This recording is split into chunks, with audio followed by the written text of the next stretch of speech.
Ravi colours இன்றைய trending பெண்களுக்கான exclusive கலெக்ஷனுடன் kurtis, palazzo pant, Patiala pant, துப்பட்டாக்கள், ஷேப்வேர்கள், நைட்டிகள், பிராண்டட் உள்ளாடைகளும் கிடைக்கும். ரவி கலர்ஸ், நேரு வீதி, ராஜா தியேட்டர் சிக்னல் அருகில், புதுச்சேரி. வணக்கம். முக்கிய செய்திகள். ஆரோக்கியமான வாழ்விற்கு யோகா அவசியம். முதலமைச்சர் ரங்கசாமி அறிவுரை.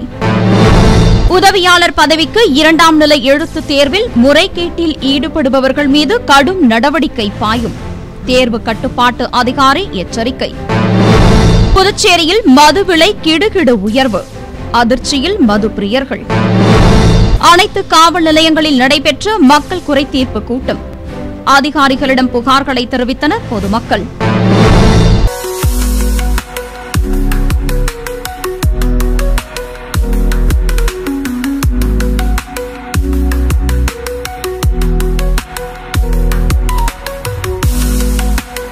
இனி விரிவான செய்திகள். மனம் மற்றும் உடலின் ஆரோக்கியத்திற்கு யோக கலை அவசியமானது என்று முதலமைச்சர் ரங்கசாமி அறிவுரை வழங்கியுள்ளார். 11வது சர்வதேச யோகா தின விழா புதுச்சேரி அரசின் சுற்றுலாத்துறை, பள்ளிக் கல்வித்துறை, உயர் மற்றும் தொழில்நுட்ப கல்வித்துறை, ஆயுஷ் இயக்குநரகம் மற்றும் புதுச்சேரி மாசு கட்டுப்பாட்டு குழுமம் ஆகியவை இணைந்து கடற்கரை சாலையில் இன்று கொண்டாடப்பட்டது. இந்நிகழ்ச்சியில் சிறப்பு அழைப்பாளராக கலந்து கொண்ட முதலமைச்சர் ரங்கசாமி பேசும்போது, யோகா ஒரு சிறந்த கலை என்றும் அந்த கலை நம் பாரத நாட்டின் பெருமையை விளக்கும் ஒன்றாக உள்ளது. முனிவர்கள் யோகா கலையை நமக்கு கற்றுக் கொடுத்துள்ளனர். ஆரோக்கியமான வாழ்விற்கு யோகா மிக அவசியமான ஒன்று என்று தெரிவித்தார். இதனை உலக நாடுகள் அறிந்து கொள்ள வேண்டும் என்பதற்காகவே பிரதமர் முயற்சி எடுத்துள்ளார். அது வெற்றி பெற்றுள்ளது என்று சுட்டிக்காட்டிய அவர், உலகில் எல்லா நாடுகளிலும் யோகா தின விழாவை கொண்டாடும் நிலையை உருவாக்கியுள்ளார். தமிழகத்தில் பல முனிவர்கள் யோகா கலையை வளர்த்துள்ளனர். நம் முனிவர்கள், சித்தர்கள் மக்களின் ஆரோக்கியமான நல்வாழ்விற்காக கொடுக்கப்பட்ட கலையே யோகா. மனமானது அமைதியோடு இருந்தால் உடலுக்கும் ஆரோக்கியம் இருக்கும்.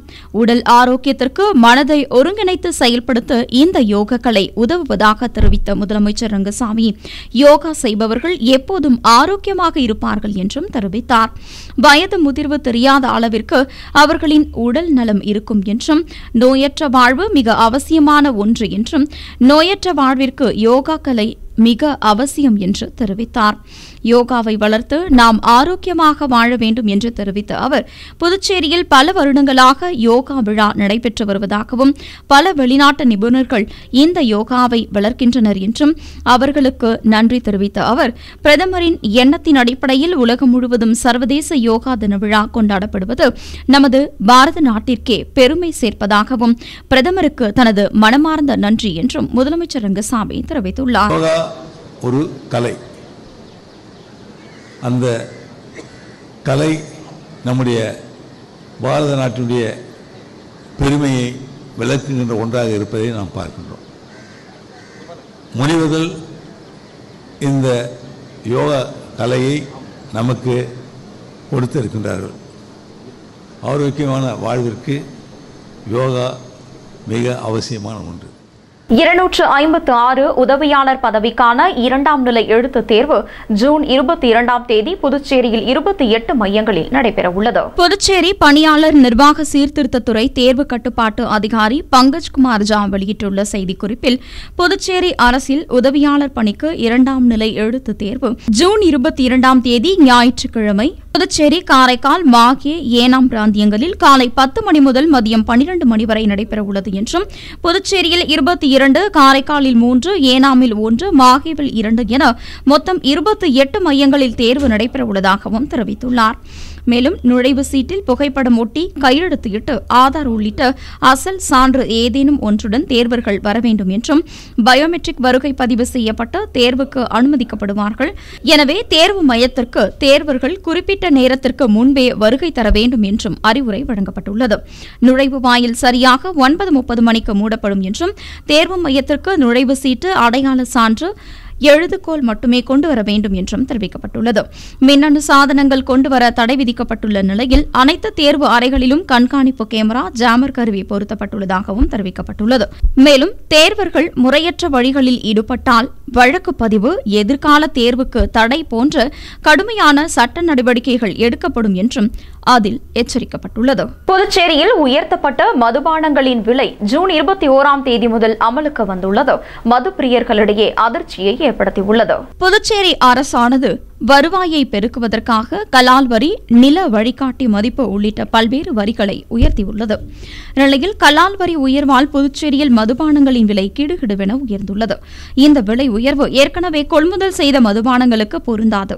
அவற்றை பழைய விலைக்கே விற்க கலால் துறை உத்தரவிட்டிருந்தது. இதனால் கடந்த 10 நாட்களாக விலை உயர்வுக்கு பின் பழைய விலையிலேயே மதுபானங்கள் விற்பனை செய்யப்பட்டு வந்த நிலையில் ஜூன் 21ஆம் தேதி முதல் உயர்த்தப்பட்ட புதிய விலையில் மதுபானங்கள் விற்பனை செய்யப்படுகிறது.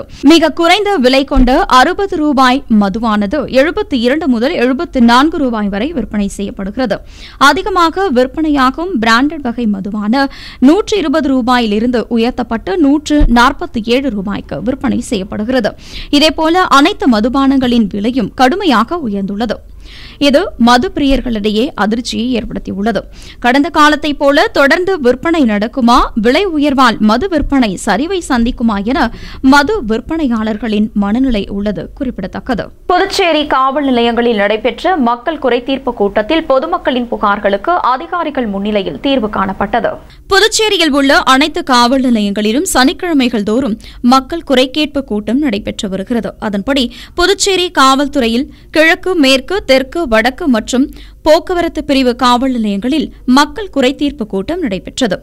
ஒவ்வொரு பகுதியிலும் உள்ள காவல்துறை கண்காணிப்பாளர்கள் தலைமையில் நடைபெற்ற கூட்டத்தில் ஆய்வாளர்கள், துணை ஆய்வாளர்கள் உள்ளிட்ட காவலர்கள் பங்கேற்றனர்.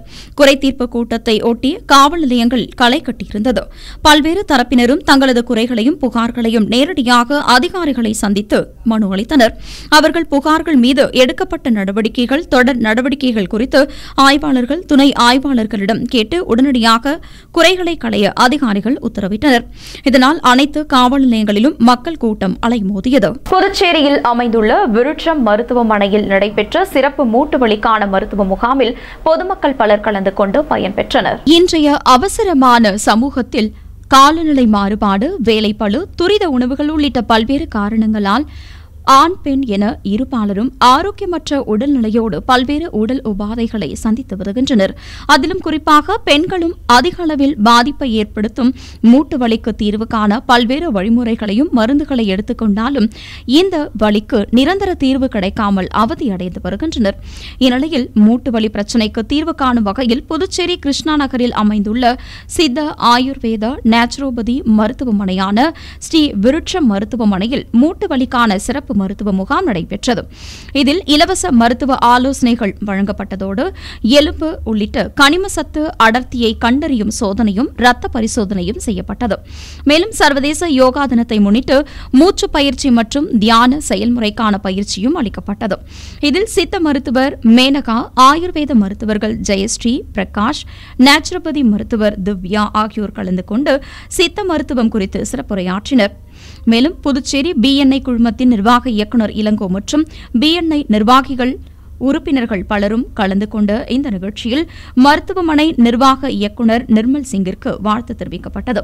சித்த ஆயுர்வேத நேச்சுரோபதி மருத்துவமனையான ஸ்ரீ விருட்சம் மருத்துவமனையில் நடைபெற்ற இந்த சிறப்பு மருத்துவ முகாமில் ஏராளமான பொதுமக்கள் கலந்து கொண்டு பயன்பெற்றனர். கிரிப்டோ கரன்சி மோசடி குற்றவாளிகள் காவல்துறை விசாரணை முடிந்து மீண்டும் சிறையில் அடைக்கப்பட்டனர். கோவையை தலைமையிடமாக கொண்டு ஹாஷ்பே என்ற பெயரில் நிறுவனம் செயல்பட்டு வந்தது. இந்த நிறுவனம் கிரிப்டோ கரன்சியில் முதலீடு செய்தால் பல மடங்கு லாபத்தை தருகிறோம் என்று கூறியதை நம்பி புதுச்சேரி மட்டுமல்லாது நாடு முழுவதும் 100 கோடிக்கும் மேல் பொதுமக்களிடம் பணம் வசூல் செய்து மோசடி செய்தனர்.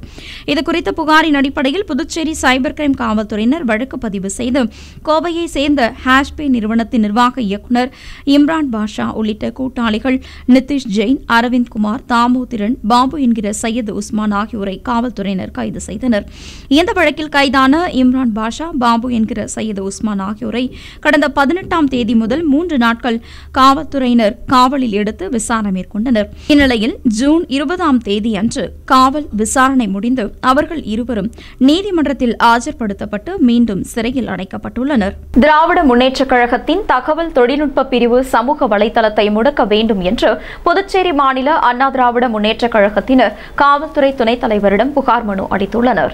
புதுச்சேரி அண்ணா திராவிட முன்னேற்றக் கழக மாநில செயலாளர் அன்பழகன் தலைமையில் நிர்வாகிகள் காவல்துறை துணைத் தலைவர் சத்யசுந்தரத்தை சந்தித்து அண்ணா திராவிட முன்னேற்றக் கழக பொதுச் செயலாளர் எடப்பாடியாரை கார்ட்டூன் மூலம் அவதூறாக சித்தரித்து சமூக வலைதளங்களில் வெளியிட்ட திராவிட முன்னேற்றக் கழக தகவல் தொழில்நுட்ப பிரிவு சமூக வலைதள பக்கத்தை முடக்க வலியுறுத்தி புகார் மனு அளித்தனர். இதனைத் தொடர்ந்து செய்தியாளர்களை சந்தித்த மாநில செயலாளர் அன்பழகன் 1.5 கோடி தொண்டர்களை கொண்ட தலைவரான அண்ணா திராவிட முன்னேற்றக் கழக பொதுச் செயலாளர் எடப்பாடி பழனிசாமியை கார்ட்டூன் மூலம் அவதூறாக சித்தரித்து திராவிட முன்னேற்றக் கழகத்தில் அதிகாரப்பூர்வ தகவல் தொழில்நுட்ப பிரிவு சமூக வலைதளங்களில் வெளியிட்டிருப்பது மிகவும் கண்டிக்கத்தக்கது என்றும் இது அண்ணா திராவிட முன்னேற்றக் கழகத்தினரிடையே கடும் கொந்தளிப்பை ஏற்படுத்தியுள்ளது என்று தெரிவித்துள்ளார். மேலும் தகவல் தொழில்நுட்ப பிரிவில் செயலாளராக உள்ள அமைச்சர் TPR ராஜா மீது கடும் நடவடிக்கை எடுக்க வேண்டும் என்றும் திராவிட முன்னேற்றக் கழகத்தின் அதிகாரப்பூர்வ சமூக வலைதள பக்கத்தை உடனடியாக முடக்க வேண்டும் என்றும் அவர் வலியுறுத்தியுள்ளார். நடவடிக்கை எடுக்க வலியுறுத்தியும் அந்த முகநூல் பதிவை முழுமையாக நீக்கவும் அதில் சம்பந்தப்பட்டிருக்கக்கூடிய தமிழகத்துடைய அமைச்சர் ராஜா அவர்கள் மீது உரிய சட்ட ரீதியான நடவடிக்கை எடுக்க வேண்டி புதுச்சேரி மாநிலத்தில் உள்ள நம்மளுடைய DIG-யிடம் அதிமுக சார்பில் ஒரு புகார் மனு அளித்திருக்கின்றோம். இந்த புகார் மனுவை பெற்றுக்கொண்டு உரிய சட்ட ரீதியான நடவடிக்கையை நான் நிச்சயமா எடுப்பேன்னு சொல்லிட்டு அவர் என்கிட்ட உத்தரவாதம் கொடுத்தார். புதுச்சேரி காலாப்பட்டு ஸ்ரீ கமல சாய்பாபா ஆலயத்தில் நடைபெற்ற 23ஆம் ஆண்டு 108 கலசாபிஷேக விழாவில் ஏராளமான பக்தர்கள் கலந்து கொண்டு சுவாமி தரிசனம் செய்தனர். புதுச்சேரி காலாப்பட்டு ஸ்ரீ கமல சாய்பாபா ஆலயம் ஸ்ரீ ஷீரடி சாய்பாபா பிரார்த்தனை மண்டப 23ஆம் ஆண்டு மற்றும் 108 கலசாபிஷேக விழா கொடியேற்றத்துடன் 19ஆம் தேதி தொடங்கியது. தொடர்ந்து ஸ்ரீ கமல சாய்பாபாவிற்கு ஆரத்தி, அன்னதானம் மற்றும் கோ பூஜை நடைபெற்றது. மேலும் வடுக பூஜை, சுவாசினி பூஜை, கன்யா பூஜை, அமங்கலி பூஜை, தம்பதி பூஜை, குரு பூஜை, தொடர்ந்து முதற்கால யாகசாலை பூஜை, தேவதா அனுக்ஞை, விக்னேஸ்வர பூஜை மற்றும் 2ஆம் நிலை கால யாகசாலை பூஜை நடைபெற்றது. தொடர்ந்து கடம்புறப்பாடு 108 கலசாபிஷேகம் நடைபெற்றது. இதில் ஏராளமான சாய்பாபா பக்தர்கள் கலந்து கொண்டு சிறப்பு வழிபாடு செய்தனர். தொடர்ந்து ஸ்ரீ கமல சாய்பாபாவிற்கு ஆரத்தி மற்றும் அன்னதானங்கள் சிறப்பாக நடைபெற்றது. இனி வருவது புதுவையில் இன்றைய தங்கம் மற்றும் வெள்ளி விலை நிலவரம். இன்றைய தங்கம் வெள்ளி விலை விவரம். புதுவையில் இன்றைய தங்கம் வெள்ளி விலை விவரம் வழங்குபவர்கள் முத்து கோல்ட் ஹவுஸ், பாண்டிச்சேரி. தங்கம் 1 கிராம் 9235 ரூபாய். இன்றைய தங்கம் வெள்ளி விலை விவரம். வெள்ளி 10 கிராம் 1170 ரூபாய். இத்துடன் AMN செய்திகள் நிறைவடைந்தன. வணக்கம். புதுச்சேரி உங்கள் AMN TV செய்திகளை யூடியூபில் உடனுக்குடன் காண AMN TV பாண்டிச்சேரி சேனலை சப்ஸ்கிரைப் செய்யுங்கள். பெல் பட்டனை மறக்காமல் கிளிக் செய்யுங்கள்.